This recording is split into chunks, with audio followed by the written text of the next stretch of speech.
میں سمجھتا ہوں کہ وہ اپنی رائے علمی میں بول رہے ہوں گے، واقفیت نہیں ہے ان کو، کبھی مکہ مسجد آئے نہیں شاید، میں سمجھتا ہوں اگر ہمیشہ وہ لوگ اگر اس بات کا یہاں پر آتے ہیں یا پھر علم رکھتے ہیں مکہ مسجد میں کیا ہو رہا ہے 12 ربیع الاول کو، شاید اگر ہوتا تو شاید واقفیت رکھتے تھے. میں سمجھتا ہوں ناواقفیت کی وجہ سے وہ اظہار کر رہے ہیں. اس کو بنیاد ڈالنے والے، اس خطبے کی بنیاد ڈالنے والی شخصیت کا نام امام محمد انوار اللہ فاروقی علیہ الرحمہ، جو جامع نظامیہ کے فاؤنڈر اینڈ ڈائریکٹر ہیں. مکۃ المکرمہ میں روایتوں میں آیا، کتابوں میں لکھا ہوا ہے کہ مکۃ المکرمہ میں لوگ جلوس کی شکل میں نبی کریم صلی اللہ علیہ وسلم کی ولادت کے دن جلوس کی شکل میں پرامن طریقے سے نبی کریم صلی اللہ علیہ وسلم کی ولادت کے مقام پر پہنچتے، جلوس کی شکل میں پہنچتے اور وہاں پر خطاب ہوتا، خطبہ دیا جاتا تھا، اور جلوس کی شکل میں لوگ پہنچ کر وہاں جائے ولادت یعنی حضور نبی کریم صلی اللہ علیہ وسلم کی جہاں ولادت ہوئی ہے مکۃ المکرمہ میں، وہاں سب لوگ جمع ہو کر ایک جلوس کی شکل میں جاتے اور وہاں پر بیٹھتے، اور پھر کوئی مقرر کھڑے ہو کر، کوئی خطیب کھڑے ہو کر خطبہ وہاں پر ارشاد فرماتے. یہ سلسلہ اس وقت سے چلتا ہوا آ رہا ہے. تو حضرت امام انوار اللہ فاروقی رحمۃ اللہ علیہ نے جب یہ منظر کو دیکھا، سنا وہاں پر کہ ایسا ہوتا ہے وہاں پر، تو آپ نے بھی یہاں پر حیدرآباد کی تاریخی مکہ مسجد میں اس کے انعقاد کو اس کے انعقاد کا آغاز فرمایا. آپ نے 120-125 سال کے قریب ہوگا میں سمجھتا ہوں. بسم اللہ الرحمن الرحیم، نحمدہ ونصلی ونسلم علی رسولہ وحبیبہ الکریم، اما بعد. دیکھیں صاحب، مجھے بھی ایک کال آیا کل رات میں کہ مکہ مسجد میں خطبہ میلاد ہوا، بلکہ مجھے بھی پوچھا گیا، تو میں نے کہا کہ برابر ہوا خطبہ میلاد. تو یہ پہلی مرتبہ کیسا ہوا، سوال کیا گیا. تو میں نے کہا کہ پہلی مرتبہ نہیں، یہ برس ہا برس سے ہو رہا ہے، اور میرا پیریڈ دیکھیں گے آپ تقریباً 9 سال سے میں خطبہ میلاد پڑھ رہا ہوں. اور مجھ سے پہلے حضرت علامہ عبداللہ قریشی صاحب علیہ رحمۃ و رضوان جو خطیب مکہ مسجد تھے، انہوں نے اپنی پوری حیات میں تقریباً 35-38 سال انہوں مکہ مسجد کے خطیب رہے. بحیثیت خطیب ہر سال میلاد النبی کے موقع پر آپ نے خطبہ میلاد ارشاد فرمایا. اور آپ سے پہلے حضرت مولانا منیر الدین صاحب رحمۃ اللہ علیہ جو جامع نظامیہ کے شیخ الحدیث تھے، اور آپ نے جتنی آپ کا ڈیوریشن تھا آپ کی خطابت کا، آپ نے اپنی پوری زندگی میں خطابت کے دوران مکہ مسجد کے بحیثیت خطیب رہتے ہوئے آپ نے ہر سال میلاد النبی کے موقع پر یعنی 12 ربیع الاول کو آپ نے خطبہ میلاد ارشاد فرمایا. اور آپ سے بھی پہلے حضرت مولانا مفتی محمود صاحب کان اللہ لہو، اور آپ نے بھی اپنی پوری زندگی میں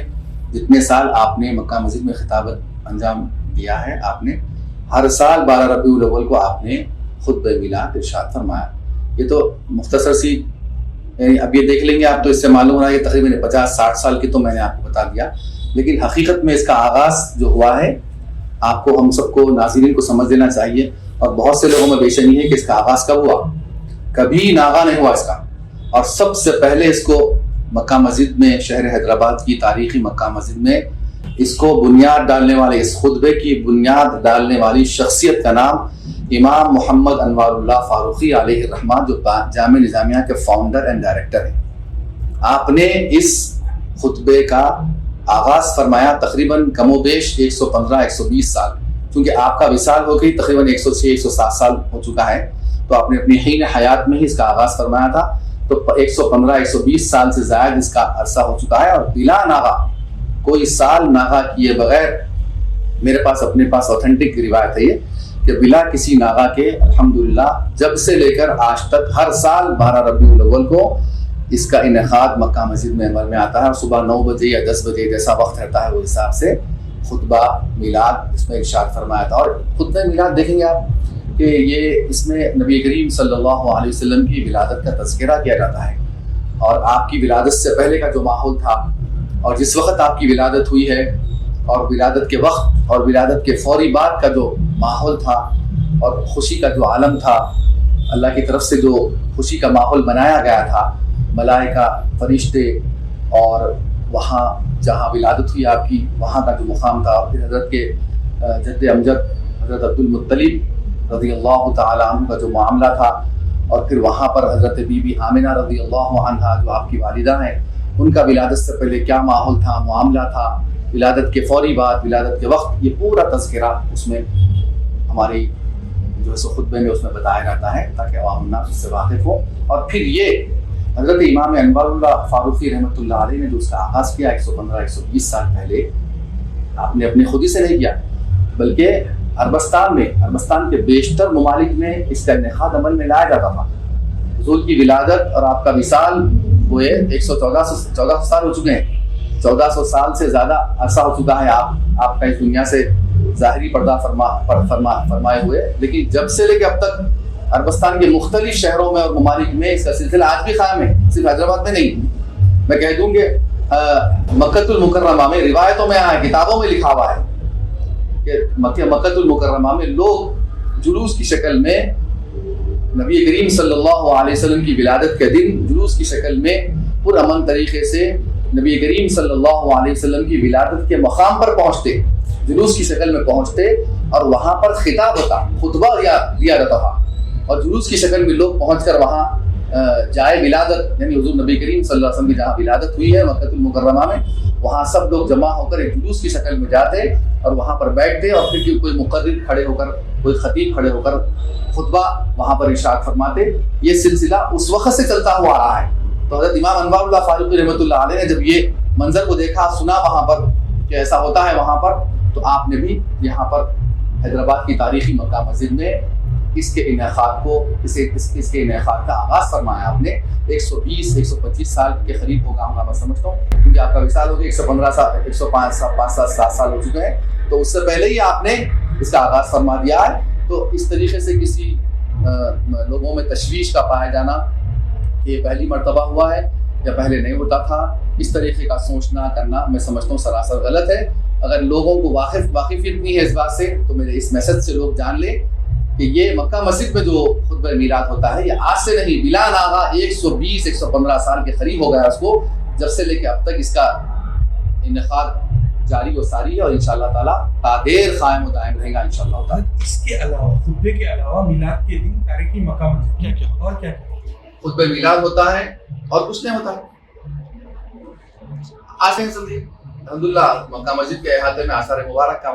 معاملہ ہے. جلسے وغیرہ کی شکل نہیں ہوتی ہے، البتہ پیچھے آثار مبارک کا مقام ہے اور مکہ مسجد کے صحن سے متصل بھی ایک عمارت ہے. وہاں پر نبی کریم صلی اللہ علیہ وسلم کے آثار مبارک، آپ کے جبہ مبارک اور آپ کے ریشے مبارک اور آپ کے منہ مبارک وہاں رکھے ہوئے ہیں. اور ہر سال صبح فجر کے بعد سے ہی اس کا دیدار کرانے کا سلسلہ شروع ہو جاتا ہے اور رات تک وہاں رہتا ہے. اور درمیان میں 10 بجے کے وقت جو ہے سو خطبہ میلاد کا انعقاد عمل میں لایا جاتا ہے. اور مکہ مسجد کے جو خطیب ہوتے ہیں، جمعہ کی نماز جو پڑھاتے ہیں، وہ سلسلہ شروع سے جاری ہے کہ ان کے ذمہ ہوتا ہے. وہ الحمدللہ میں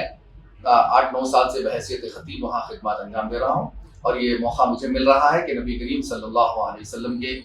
ولادت سے متعلق مجھے کچھ بیان کرنے کا، کچھ خطبہ دینے کا موقع مل رہا ہے. میرے لیے شرف کی بات ہے کہ نبی کریم صلی اللہ علیہ وسلم کی ولادت باسعادت کے موقع پر مجھے نبی کریم صلی اللہ علیہ وسلم کے اوصاف اور آپ کی ولادت کا تذکرہ کرنے کا مجھے موقع مل رہا ہے. میرے لیے شرف کی بات ہے اور یہ سلسلہ انشاءاللہ تعالیٰ تادیر جاری و ساری رہے گا. یہ جو سوال اٹھا رہے ہیں بار بار کہ یہ پہلی بار ہوا، ان کے بارے میں آپ میں سمجھتا ہوں کہ وہ اپنی رائے علمی میں بول رہے ہوں گے، واقفیت نہیں ہے ان کو، کبھی مکہ مسجد آئے نہیں شاید. میں سمجھتا ہوں اگر ہمیشہ وہ لوگ اگر اس بات کا یہاں پر آتے ہیں یا پھر علم رکھتے ہیں مکہ مسجد میں کیا ہو رہا ہے 12 ربیع الاول کو، شاید اگر ہوتا تو شاید واقفیت رکھتے تھے. میں سمجھتا ہوں ناواقفیت کی وجہ سے وہ اظہار کر رہے ہیں. اور پھر میں سمجھتا ہوں سوشل میڈیا کا بھی معاملہ ہے. سوشل میڈیا کبھی بہت سے تیزی سے پھیلتا ہے کرتا ہے. سوشل میڈیا پر جو معاملات ہوتے ہیں مکہ مسجد میں خالی اخبار میں آ جاتا ہے کہ خطبہ میلاد ہے اور جتنے لوگوں کو معلوم ہے برس سے آ رہے ہیں، پڑھ رہے ہیں، کر رہے ہیں. اب سوشل میڈیا پر بہت تیزی سے یہ پھیلا ہے تو شاید لوگ ناواقفیت کی وجہ سے اظہار کر رہے ہوں گے. اگر کسی کو ناواقفیت ہے اس سلسلے میں تو میں ان کو علم میں لا رہا ہوں کہ چاہ رہا ہوں میں کہ یہ کوئی نئی بات نہیں ہے. 1 سال نہیں ہوا، 2 سال نہیں، 10 سال نہیں، 20 سال نہیں، بلکہ 110 سال 120 سال سے زیادہ عرصے سے یہ عمل جاری و ساری ہے اور بلا ناغہ جاری و ساری ہے اور انشاءاللہ تعالیٰ تادیر جاری و ساری رہے گی. حیدرآباد کی بریانی تو ورلڈ فیمس ہے، لیکن دل بھر مسالے سے بنی ہر ڈش بریانی سے کم نہیں. نان ویج ہو یا ویج، ہر ڈش بنے گی اب مزیدار دل بھر مسالے کے ساتھ. اب روز بنے گا حیدرآبادی ذائقے دار کھانا آپ کے گھر بھی دل بھر سٹائل میں. دل بھر مسالے، اصلی مسالے، حقیقی ذائقہ.